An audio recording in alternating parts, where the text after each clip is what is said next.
Hello everyone, this is Caleb Simpson, and you're watching my 100% walkthrough for The Legend of Zelda Skyward Sword for Nintendo Wii. In the last video, we completed the first half of the Sandship and got the bow, and also got a piece of heart on the backside of the boat. So you want to see how to do that, just refer to the previous video.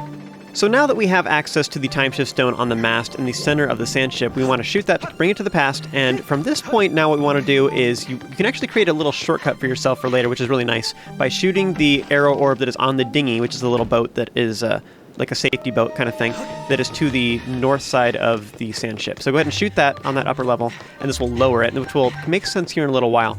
Next, you want to go back through that door that is to the west. This will, now that everything's in the past, we can go back through here.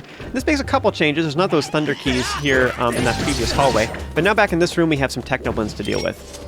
Now at this point you can run down the hallway to the right, or you can defeat the Technoblins and go off to the left to optionally get the dungeon map. Now the dungeon map is not required to beat the dungeon, but it does make some things a little bit easier. Now before you continue onwards, I do like to actually round around this corner and use the slingshot on these Technoblins, because it's just a nice way of dealing with that when you can see them around corners. But when you're standing in these like shafts of light, you can actually see the mast through here, and you can see the Timeshift Stone is up there. So from different stages of the boat, on this floor anyways, you can shoot the Timeshift Stone.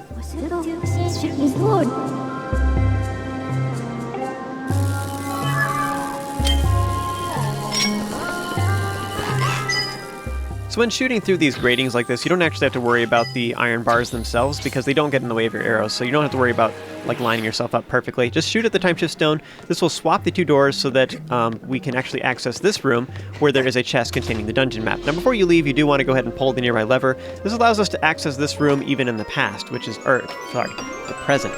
So weird to think of the past as being futuristic and the present as being old and dilapidated, I guess.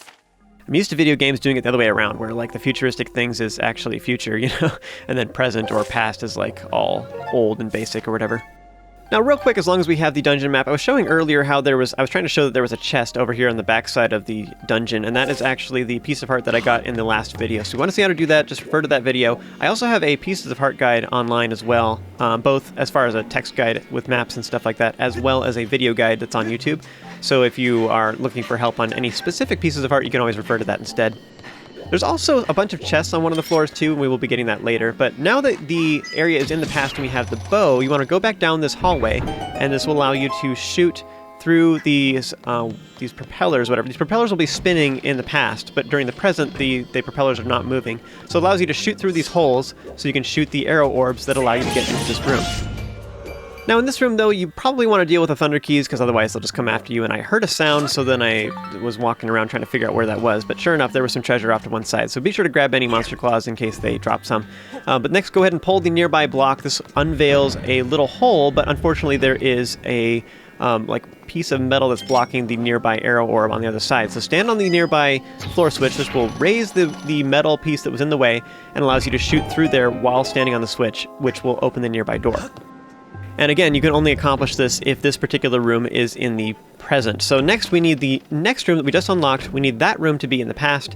And here I was like losing my train of thought, so I went ahead and entered the room. So we can't do anything in this room right now because we need this generator to be in the past. Blech. Now at this point you can go all the way back upstairs and just use that Timeshift Stone directly from the deck, and that would work as well. Otherwise, if you unlock this little room over here where we got the dungeon map, you can then go in here to shoot the Timeshift Stone through the grating in the ceiling as well. So you don't have to have this room unlocked, it just is convenient, so I do think it's worth unlocking regardless.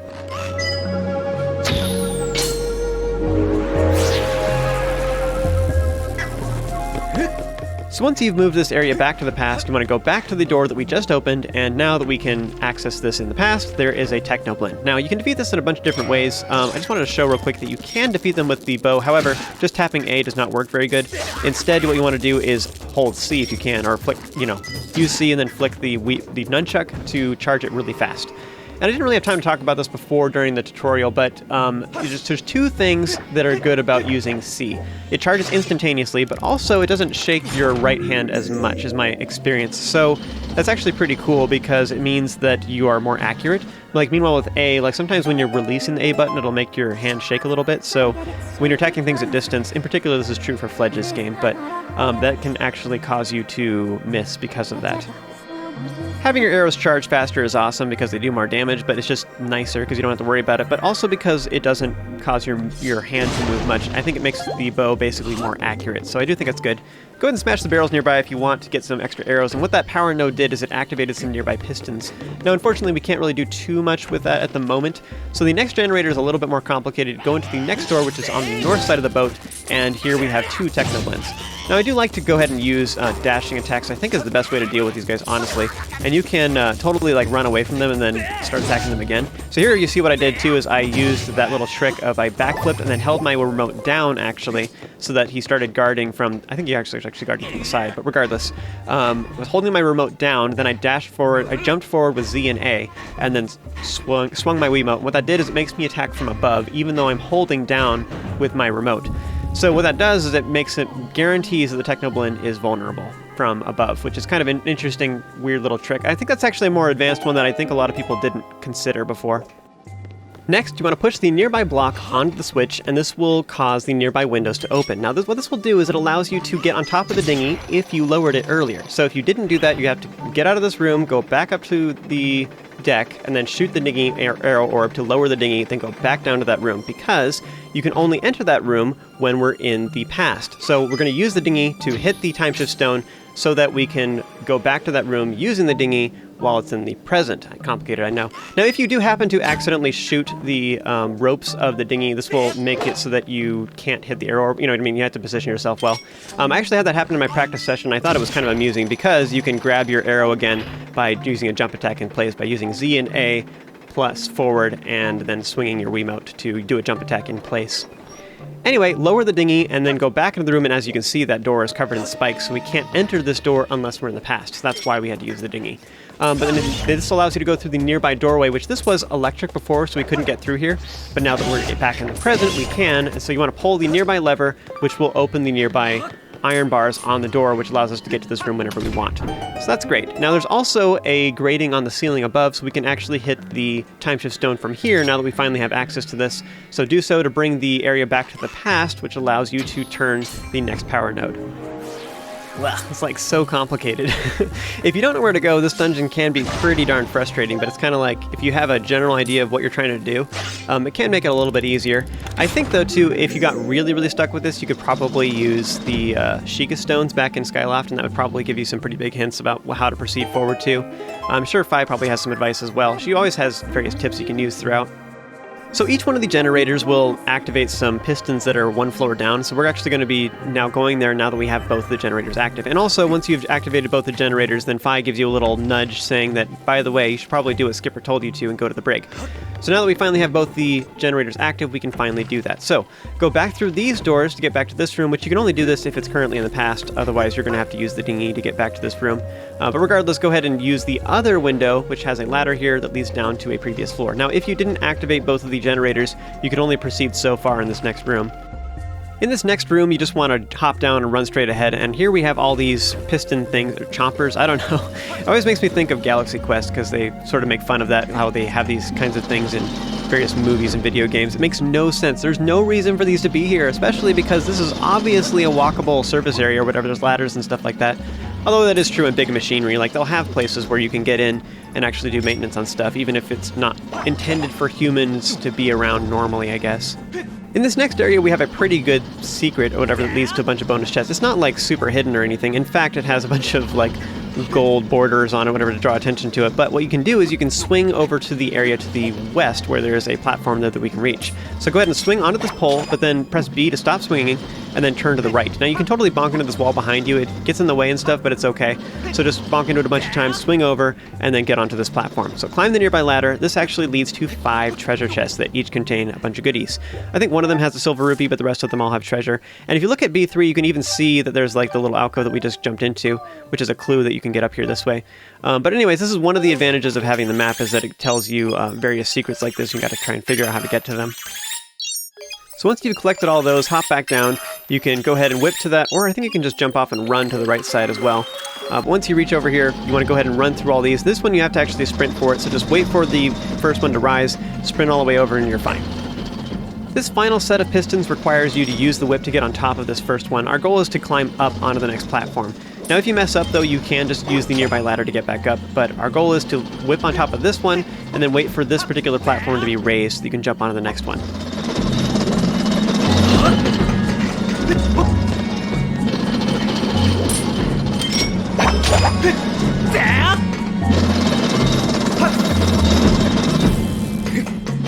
In this last little area, you'll see that there are some bars that are blocking the area to the left. This leads back to the door that we entered this basement from.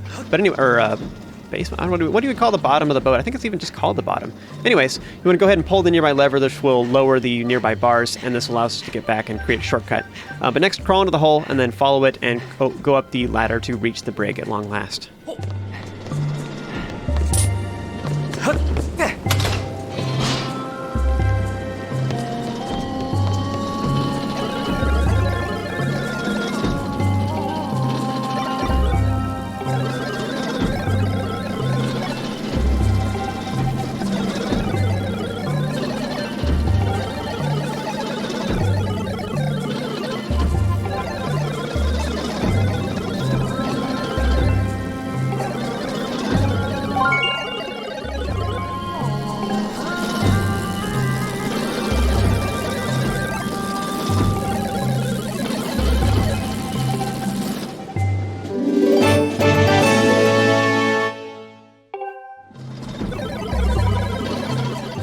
Alright, so this robot gives us a key which leads to the captain's cabin, which is back on the first floor, so we're going to head over there here in just a little bit. But then he also just leaves, and there's only one robot actually leaves the room, even though there was a bunch of them in here, which is kind of weird. Also, the pictures of Skipper, back at Skipper's retreat, show a whole bunch of robots that were on the Sandship, like, seriously, like 30 of them or something like that. And yet there's only 3 of them in the brig here, but only one of them actually leaves the room, meanwhile the other ones just disappear into thin air. So who knows what happened there. So next, just crawl back through the hole, use that nearby shortcut we created, go back up the ladder, use the dinghy to go back up if you want, or go back the long way and go all the way back to the deck is our next goal. So back on deck, you can fight the bokoblins if you want to, then climb the nearby ladder to get to the far east side of the boat, which is where the locked door is that leads to the captain's cabin. Now, as long as we're here, I do like to whip the nearby bokoblin archer to get the monster horn from it. So go ahead and do that, then defeat the archer to get arrows. Now something else fun you can do is you can actually just dodge back and forth to make the, hopefully not get hit, but you can dodge back and forth to make the arrows plunk into the deck or whatever, or into the walls, and this allows you to pick up arrows as well. And I think you can just keep doing this until you're full, so that isn't really super helpful here, but it is a very cool trick in a lot of different Zelda games. I think it's honestly probably the most useful in like the Cave of Ordeals in Twilight Princess. Well, and Breath of the Wild too, I guess. That game's sort of weird. Like, either you have nowhere near enough arrows, or you have way too many. It's kind of like arrows don't really matter once you get enough money in that game. Like, you can just buy however many you want. Anyway, I'm just pointing it out because it's a tip in the 3D Zelda series in general, is that you can collect arrows that way. Go ahead and change the time to the past by... smack the time shift stone to make it to the present. It's always backwards. And then go ahead and enter the locked door, which leads back to the captain's cabin. Now, apparently the captain's cabin just means the fact that there is the boss key up ahead, so you can see it through the bars over there. But this doorway is normally electrified, so you need it to be in the present in order to get through here. Defeat the Araka if you want to, but all you have to do is stand in the light here and shoot the time shift stone from above. Now, unfortunately, when you do this, this will activate the nearby Beamos, but it will also make a nearby Technoblin appear. So if you're standing on the very far edges of the room, the Beamos probably will not hit you. Unfortunately, you got to be pretty close to the Beamos to even hit the time shift stone, so just be aware of that.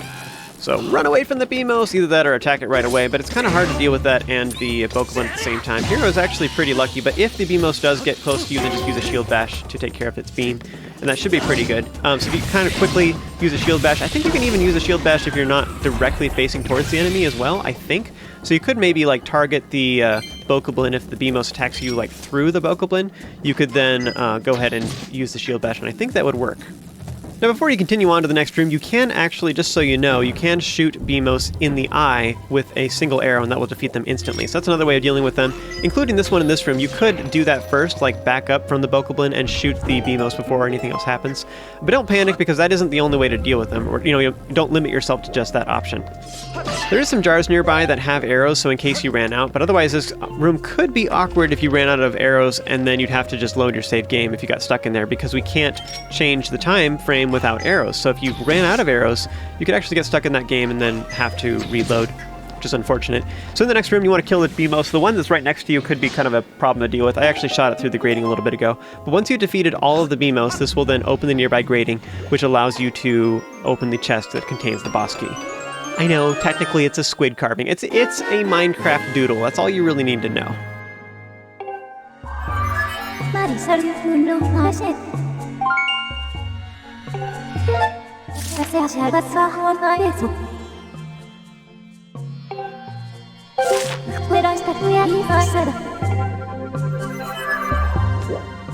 Now, before you go too much further, I feel like I should point out that this is actually the best place in the entire game to farm for monster horns, in my opinion. So, what you can do is when this area is in the past, now that we have this door unlocked, you can actually just go in and out of this door, and there's a Bokoblin archer right here that has a monster horn.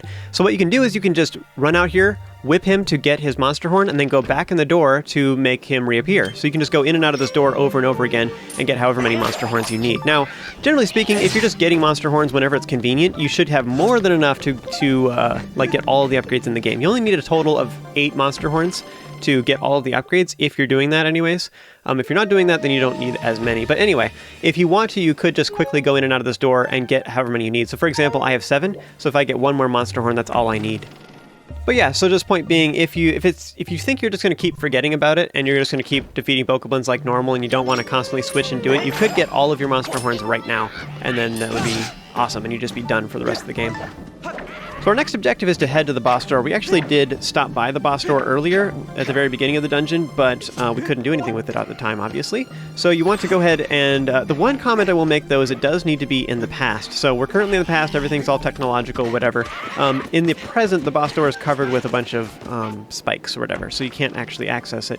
So make it to the present, then go down the stairs, and there is actually a goddess wall here that I pointed out earlier in the last video, but I didn't actually do anything with. So you should activate this. You go ahead and just play the harp for it a little bit, and what you can do is you can draw a couple different things. If you are in need of health, then a Triforce is definitely the right choice for you, but otherwise, if you don't have anything in particular that you want, then I would recommend just drawing rupees instead.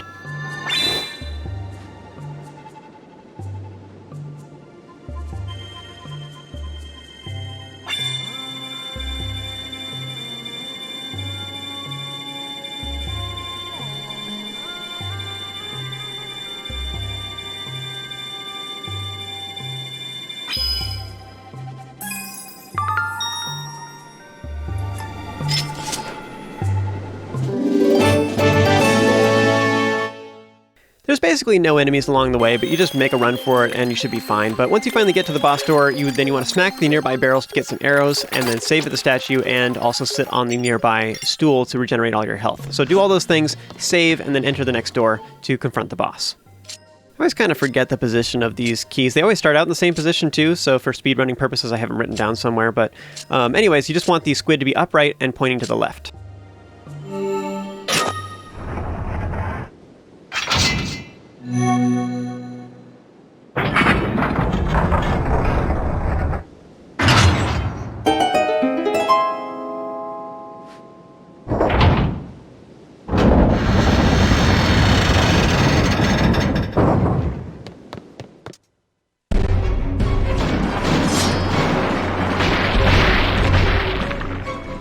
I feel like this part's just like a little bit too corny or something, or I don't know, I just can't quite get behind it. All these tentacles appear out of nowhere as you just so happen to enter the boss room, or maybe like the boss is hiding Nayru's flame from us or something. I mean, supposedly all these enemies are actually here because of Girahim's bidding, so maybe it makes sense. I don't know, it just seems a little weird to me. I also sort of wonder if this boss is only available in the past, in the past. So if we were to make it present, then would this boss just disappear? I don't know. So Fi recommends to use Sacred Power in order to get through, and this you can do with either the Skyward Strikes, and this is actually a little bit easier if you have the charged up Skyward Strikes in hero mode in particular, which is pretty awesome, but also you can use a fully charged arrow. Now, moving on ahead, we will get smacked with barrels if you're not careful, so you just need to weave back and forth to avoid them as they're falling down. Once you get close enough to the stairs, though, they stop appearing.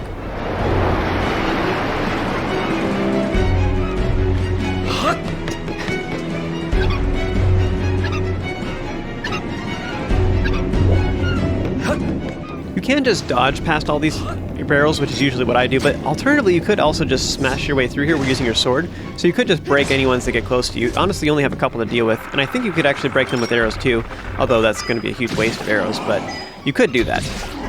Now, I know I've expressed a couple different times that charging your arrows with C is just a little bit superior, but this is a good example of that. Like, if you want to walk through here and defeat the enemies really quick, you can even walk while holding the bow even, and you can just quickly use C to charge up a bunch of arrows and get them fully charged and break through in no time at all. You don't have to sit there and wait for your sword to charge. Although if you kind of know ahead of time where the tentacles are, you could start charging your Skyward strikes as you're walking towards them. But either way, once you make your way through all of those and jump across all the gaps and stuff and get up to the end, then Fi will say that you should prepare yourself because the boss is probably on the other side of that door, which is pretty obvious, but like, there's nothing else to prepare for. We can't heal or anything. There's nothing we can do, so I'm not really sure why she's even saying such things right now.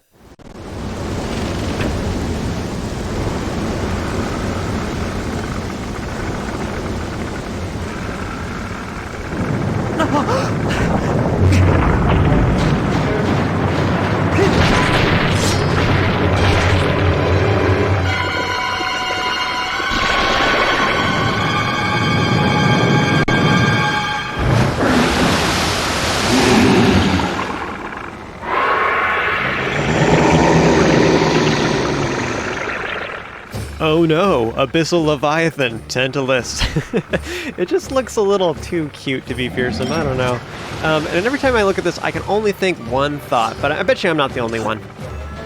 For this first phase of the battle, we keep having tentacles come out of the floor, and half of them actually just don't even do anything, but the other half will try and grab you. But all you want to do is just run around and charge up Skyward Strikes, and then just turn around and slash one of these guys. So a fully charged Skyward Strike will take care of them, but also fully charged arrows. Now, either one of these, while charging Skyward Strikes or charging arrows, you can move while doing either one of those things. Now, you can't dash while doing them, but you can just run. So all you do is just run around the arena, and you're fine.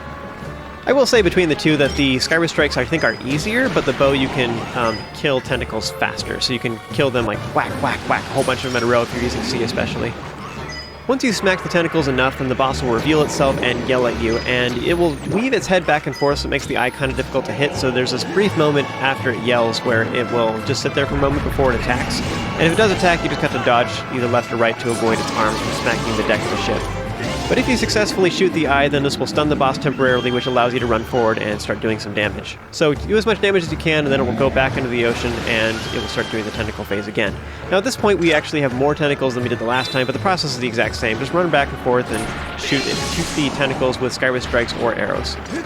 The tentacles do occasionally drop arrows, so if you're running low, you can like kill some tentacles and then hopefully they drop some, and then you might need to swing wide just so you don't get attacked by another grabbing tentacle in the meantime. But just there is ways to get arrows back if you need to. So whenever I get to this boss, there's always just a couple things going through my head. Like, I always think of Monsters, Inc. I just can't help but see that.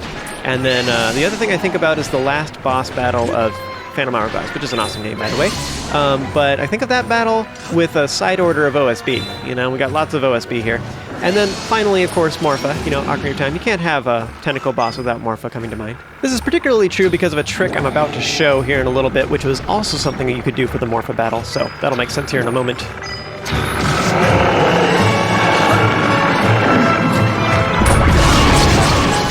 So one pretty commonly known trick with this boss is you can actually stand in the corners, and I think it's actually any corner. You can either go towards the far side right next to the water or next to the boat. I like to go next to the boat, but if you hide out in the corner, then the tentacles cannot get you. Now, one comment about this, though, is I think this actually only works if you're doing it towards the beginning of this phase. If you do it midway through, it does not work.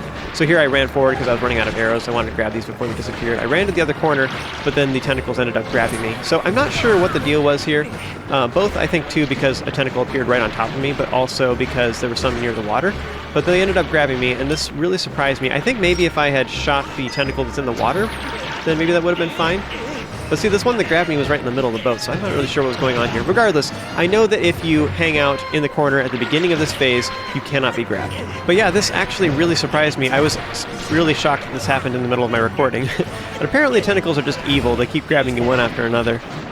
So those are the two big comments I would make. I suppose what I learned from this, as far as watching my recording, what I think my theory is that you want to only leave the corner if you are at the end of the phase. So I should have just hung out in the corner and waited until I was out of arrows, because if I killed just a couple more tentacles, it would have been over anyways. It was like almost over as it was, so then I could have run forward and grabbed the arrows. I was just in a panic because I wanted to make sure I had arrows to shoot the boss. So yeah, if you're going to use the corner trick, I think you have to use it before the tentacles really start appearing. So you have to get there, and then once they start appearing, they won't grab you. Because I think the trick to make sure it doesn't screw up. This is actually the first time I've ever experienced it screwing up before, so I think that's the deal. Anyways, once you've done enough damage to the boss's eye, this will cause it to move on to the second phase, in which case it will smack part of the deck, and then it will make a bunch of barrels start falling, and I believe this is from the east side of the boat, I think. Or no, this must be the west side.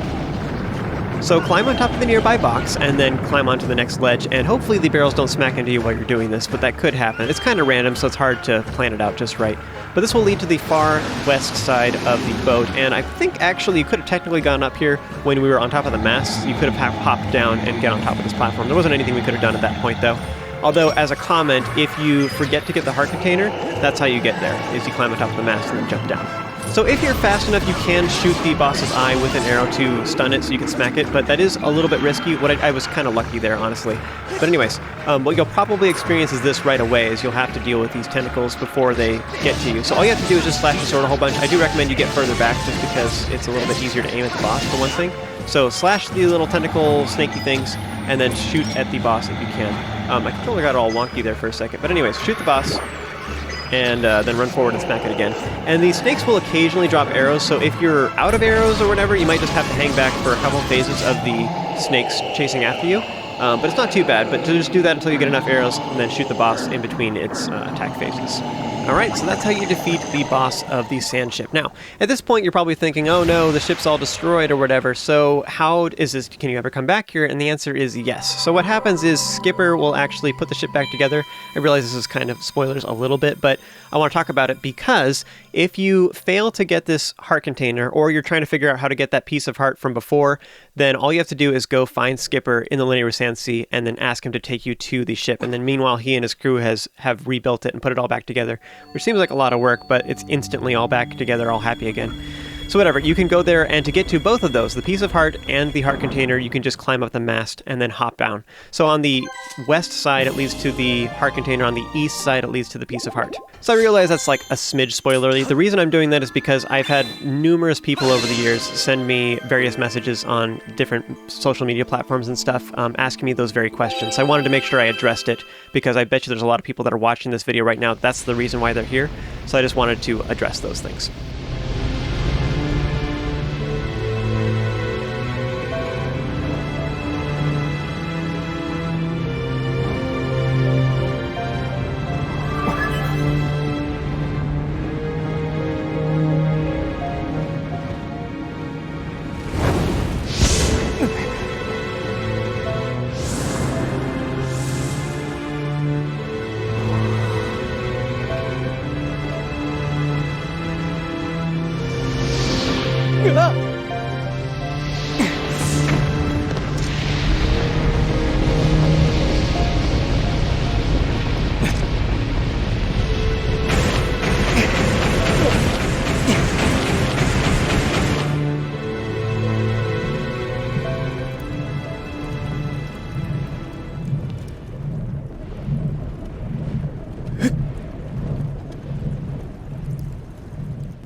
Of mushrooms. Oh, there's a bear. Hey, Don't make me Korok leaf you. I don't know that I've ever actually fought a bear before. You know, IRL, anyway. Blech. So, Silent Shroom. Boop. Basically. There's a bear, throw some bombs. Is it cool? Breath of the Wild in a nutshell. Yeah, that's the description.